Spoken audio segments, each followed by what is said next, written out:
My wife had an affair with my best friend, then secretly transferred $250, $0 from our joint account into her sister's name just before filing for divorce. Now I'm facing a court battle over the house and $500,000 in assets I never knew were at risk. I never thought I'd be the guy sitting here, writing about how I found out my wife was cheating on me with my best friend. Honestly, it all started with little things, strange messages on her phone, late nights she'd claim were work emergencies, and her suddenly getting super defensive whenever I asked where she was. But I guess I ignored the signs because I loved her, or at least I thought I did. Then one day I decided to check our bank account. Nothing unusual at first, usual grocery runs, some bills paid, nothing out of the ordinary. But then I saw it. A transfer of $250, $0 just gone from our joint account. It was labeled under her sister's name. I froze. That kind of money, it's not just a mistake or some loan. It was a clear sign she was planning something big. My heart started pounding. I couldn't believe what I was seeing. I sat there, staring at the screen, trying to process whether this was a mistake or some kind of scam. But no, the transfer had gone through just 2 days before she filed for divorce. She'd been planning this, I realized. All those late nights, her secretive phone calls, the way she'd brush me off when I asked about her sister, she was hiding something. I started digging deeper. I pulled up her phone records, her emails, everything I could access. That's when I found the messages. Texts between her and my best friend Mark, full of flirtatious talk and plans to meet up. I couldn't believe it. Mark, my best friend, was sleeping with my wife. They'd been doing this for months, probably longer. I felt like someone had punched me in the gut. The betrayal was so complete I couldn't breathe. I remember feeling numb, then furious. How could she do this? How could she lie to my face every day, act like everything was fine? I had trusted her, built a life with her, and she was out there screwing around with my best friend. That was the moment I realized I had to confront her. But I didn't just want to yell or throw things. I wanted answers, and I wanted to know how deep the rabbit hole went. So I waited until she came home that evening. When she walked through the door, all smiles, I was already set. I looked her straight in the eyes and asked, "Who is Mark? What's going on between you two?" Her face flickered with surprise, then quickly turned into a sneer. "What are you talking about? You're just paranoid. You're jumping to conclusions." She tried to brush it off, but I knew better. I had the evidence, and I wasn't going to let her lie her way out of it. She started spinning some bullshit about how I was overreacting, how she was just talking to Mark about work stuff, that I was insecure, that I didn't trust her. But I wasn't buying it. I told her I knew about the affair, about the money she transferred, and that I had enough. She scoffed, called me crazy, said I was imagining things because I didn't want to face the truth. But I saw her for what she was, bitchy, manipulative, and willing to lie to my face too. Cover her tracks. That night I felt like I'd been hit by a freight train. My mind was spinning. I couldn't sleep, couldn't eat. The woman I loved, the woman I thought was my partner, was out there screwing my best friend, stealing money from us and lying to my face. It was devastating. I kept thinking about everything I'd done for her, how I'd supported her dreams, how I'd trusted her with everything. And now, it all felt like a lie. I knew I had to do something. I couldn't let her get away with this. But I also knew I was in uncharted territory. I'd always thought I was a straightforward guy, work hard, be honest, stay loyal. But now I was faced with the reality that sometimes the people closest to you can betray you in ways you never saw coming. And that's where I was, standing in the wreckage of my marriage, trying to figure out what the hell came next. Do you want me to keep going? The next morning, I woke up feeling like I'd been run over by a truck. My mind kept circling back to her lies, the money transfer, Mark's face in my head. I knew I couldn't just sit around and do nothing. I had to get my ducks in a row. So I started making calls, digging into every detail I could find about the transfer, her sister's bank account, and everything else that seemed suspicious. First thing I did was call our bank. I wanted to see exactly when the transfer was made, who authorized it, and if there was any way to reverse it. The bank confirmed that the transfer was approved via her phone, which I now had access to thanks to a little snooping the night before. I also discovered she'd set up a new email account, supposedly for business, but I knew it was just a cover-up. She'd been hiding things from me, big things. Then I confronted her again. This time I was more prepared. I laid out everything I had found, from the bank transfer to the texts between her and Mark. Her reaction was classic.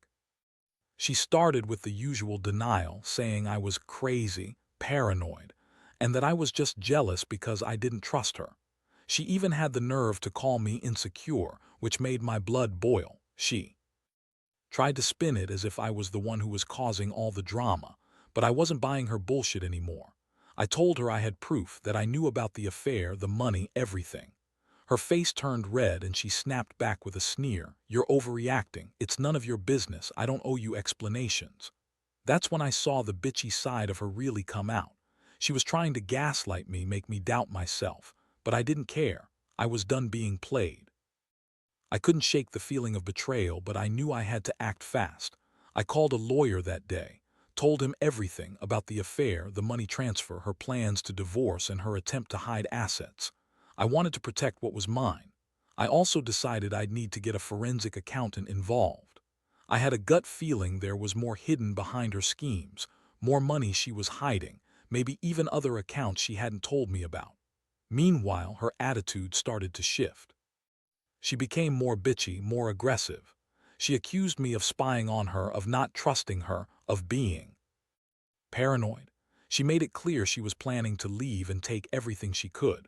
That's when I realized she wasn't just cheating, she was trying to pull a fast one.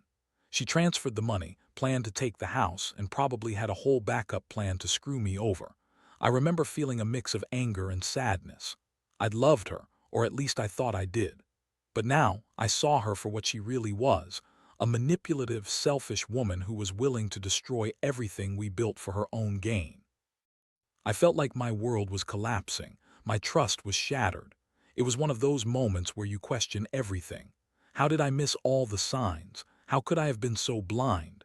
I also started thinking about the future. If she was willing to do all this, what was next? Could I salvage anything? Or was I better off just walking away? I knew I couldn't stay passive. I had to be strategic. I decided I'd fight to keep what was mine. Our house, our assets, everything she was trying to steal from under my nose. I wasn't going to let her walk away with $500,000 and a clean conscience. That day I also reached out to Mark. I needed to hear his side to understand how deep this betrayal went. His excuse. He said she came on to him, that it was just sex, that he didn't mean for it to get so serious. Yeah, right, I didn't buy it. I knew Mark better than that. He was just as much at fault. They both thought they could get away with it, and now they were trying to spin it like it was a one-time thing. I knew better. As the day wore on, I started planning my next move. I wasn't going to let her take me down without a fight. I was determined to get to the bottom of her schemes, to protect my assets, and to hold her accountable. I knew it was going to be messy, but I was ready. I'd never been more angry or more determined in my life. Do you want me to keep going? After I gathered all the evidence and made my initial calls, I realized I needed to get serious about protecting myself legally. I contacted a divorce lawyer who specialized in high-stakes asset cases. My head was spinning with everything I'd uncovered: her affair, the transfer of $250,000 into her sister's account, her blatant lies. I knew I had to act fast to prevent her from pulling any more tricks. The lawyer told me to start documenting everything: texts, emails, bank statements, anything that could serve as proof. He warned me that she might try to hide or transfer more assets, so I had to be prepared for a legal battle. I also hired a forensic accountant to dig into our finances. I wanted to know if she'd hidden anything else, especially considering the amount of money she transferred just before filing for divorce. Meanwhile, she kept up her act, acting innocent, throwing fits, accusing me of being paranoid. She tried to gaslight me again, saying I was crazy for suspecting her, that I was just jealous of Mark. She'd scream, call me controlling, accuse me of not trusting her. But I had enough. I knew her game now. She was a manipulative bitch who'd do anything to keep her secrets hidden and her assets safe. The day she officially filed for divorce was a whirlwind. She handed me the papers with that fake sweet smile, like she was doing me a favor. Inside, I was boiling. I knew she was trying to play her cards right, perhaps to get full custody of the house or to hide more money. I was determined not to let her get away with it. I told my lawyer to prepare for a fight over the house and assets, especially since I suspected she might have more hidden accounts or investments. What really hit me hard was the realization that she'd been planning this for a while. The transfer of funds, her secret conversations, her sudden desire to leave, all orchestrated. She thought she could just walk away with half of everything, including the money she took from us, and I'd be left with nothing. But I wasn't going to let that happen. I was going to stand my ground. I also started thinking about how I'd been. For years, I believed we had a solid marriage. I was the guy who worked hard, paid the bills, made sure she was comfortable. And now I found out she'd been lying, cheating, and stealing from me behind my back. It was a gut punch. I felt betrayed, humiliated, and furious. All that time I thought I was building a life with someone I trusted. Turns out she was planning her escape with my best friend and a chunk of our savings. I decided to confront her again, this time more calmly but firmly. I told her I knew everything about the affair, the money transfer, her lies. Her reaction was a mix of anger and dismissiveness. She told me I was overreacting, that I was just jealous, that she loved me but needed more from her life. That was when I saw her for what she truly was, a selfish woman who'd burn everything down just to get what she wanted. As the days went on, I started to piece together the full picture. I found out that she'd secretly transferred the money into her sister's account just before the divorce papers were filed. She'd even tried to get the bank to release more funds, claiming they were for emergency expenses. I felt sick thinking about how close I'd come to losing $500,000, all because she was scheming behind my back. I also discovered that she'd been talking to a lawyer for her own defense, trying to find ways to shield her assets and keep the house. She was planning her escape from the start, and I'd been completely. It was a brutal wake-up call. I'd trusted her with everything, and she'd been planning her exit for months. I realized I couldn't rely on her honesty anymore. I had to fight fire with fire. So I doubled down. I gathered every piece of evidence I could, prepared my case, and made it clear to her that I wouldn't be a pushover. I knew this was going to be a long, messy court battle, but I also knew I had to protect what was rightfully mine, my assets, my dignity, and my future. I felt like I was standing at the edge of a cliff, but I was determined not to fall. Not this time. Do you want me to keep going? The court date was set after weeks of preparation, and I knew this wasn't going to be easy. She was already spinning stories to her family and friends, claiming I was abusive, jealous, or crazy, anything to justify her betrayal. But I had everything documented: bank transfers, her secret emails, her texts with Mark, even witness statements from people who had seen her sneaking around. I wanted to make sure I'd cover every angle. On the day of the hearing, I felt a mix of nerves and rage. Seeing her in that courtroom, so calm and bitchy, almost made me laugh. She had that sneer on her face, like she thought she was untouchable. But I knew better. I had the evidence, and I was ready to fight for what was mine. The judge asked questions about our assets, our marriage, and the transfer of funds. I presented my case, laying out every detail. I explained how she transferred $250, $0 into her sister's account just before filing for divorce. I showed the bank statements, the messages, everything. I even had a forensic accountant testify about the suspicious activity and the potential hidden assets. Her lawyer tried to spin her lies, claiming she was just making a business investment with her sister and that the transfer was legitimate. But I shot that down almost immediately. The evidence was clear. She was trying to hide her assets, manipulate the court, and screw me over.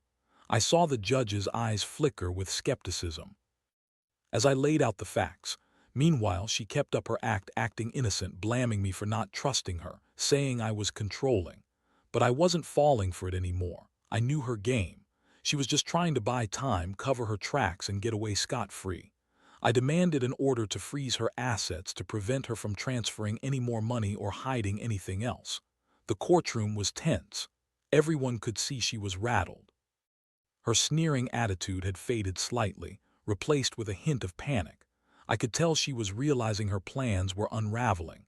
I felt a strange sense of satisfaction, but mostly relief.